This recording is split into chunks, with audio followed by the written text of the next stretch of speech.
આજે આપણે પાપડનું શાક બનાવીએ. એના માટે મેં પાપડ 5 લીધા છે. અડદના આપણે લિજ્જત આવશે એ લીધા છે. તમે કોઈ પણ પાપડ લઈ શકો અને આ શાક બનાવી શકો. હવે આપણે પાપડ પહેલાં શેકી દઈએ છે.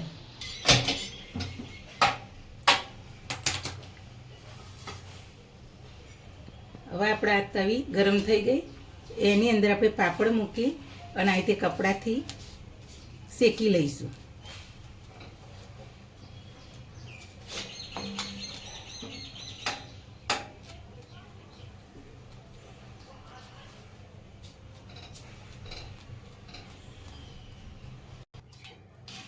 જો આપણો પાપડ આ રીતના આપણે બધા પાપડ શેકી લઈએ, 5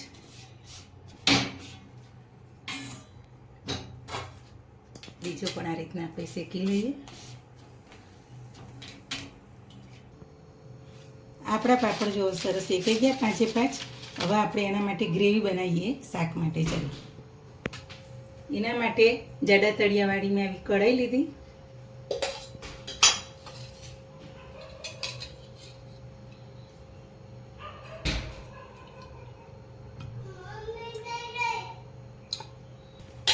આપણે મોટા 2 ચમચા તેલ લીધું. આપણે તેલ આવી ગયું છે. 1 ચમચી જેટલું આપણે જીરું નાખ્યું.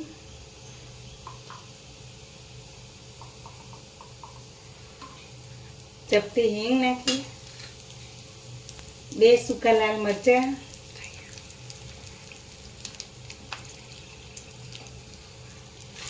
આદુની પેસ્ટ,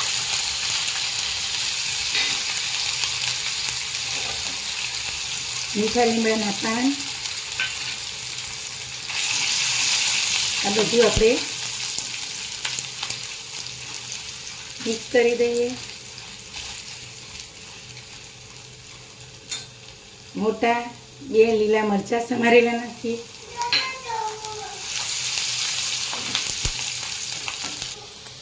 બે ટામેટાની આપણે ગ્રેવી કરી છે એ નાખીશું.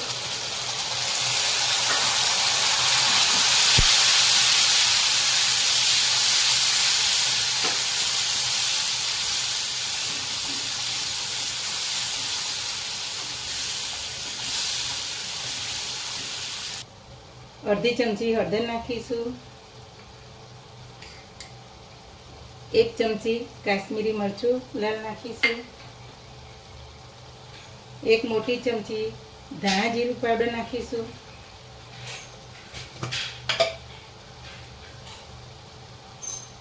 સ્વાદ અનુસાર મીઠું નાખીશું. બધા મસાલાને આપણે સાંતળશું.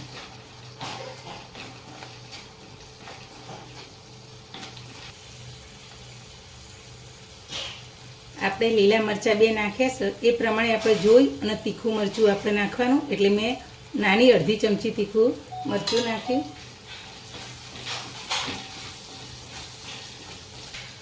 હવે જો આપણી ગ્રેવી તૈયાર થઈ ગઈ, તેલ છૂટું પડી ગયું.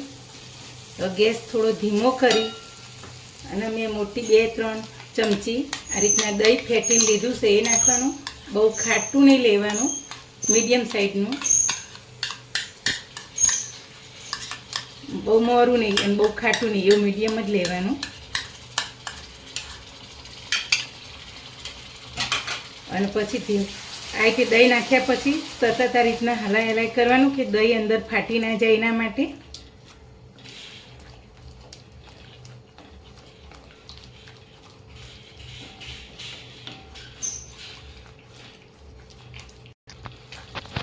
જો આપણું દહીં પણ સરસ મિક્સ થઈ ગયું. જો તેલ છૂટું પડી ગયું.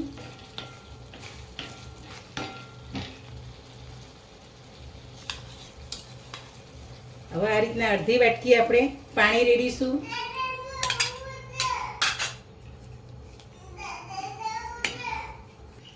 જો આપણે ગ્રેવી સરસ ઉકળશે, ઉકળી જાય ત્યાં ઘડી આપણે બાજુમાં પાપડ ભાગી દઈએ. જો આ રીતના બહુ નાના નથી ભાગવાના, અહીંથી મોટા મોટા જ ભાગવાના છે.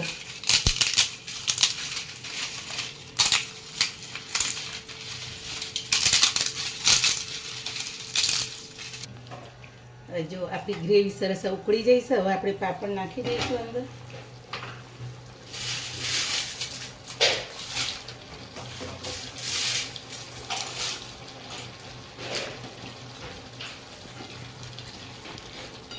તો ધીમા હાથે આપણે આ રીતના મિક્સ કરી દઈશું. તમારે ગ્રેવીવાળું વધારે જોઈતું હોય તો આપણે પાપડનો ભાગ થોડો ઓછો નાખવાનો.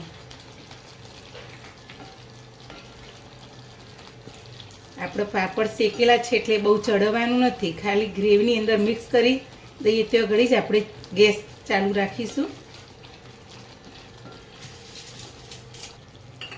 હવે આપણું પાપડનું શાક તૈયાર થઈ ગયું. ગેસ બંધ કરી દઈશું અને ઉપરથી આપણે કોથમીરથી ગાર્નિશ કરીશું. મિક્સ કરી દઈએ.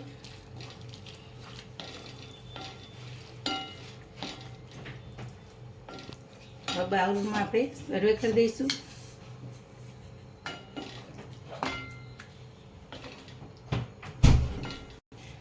હવે આપણા પાપડનું શાક ગ્રેવીવાળું સરસ તૈયાર થઈ ગયું.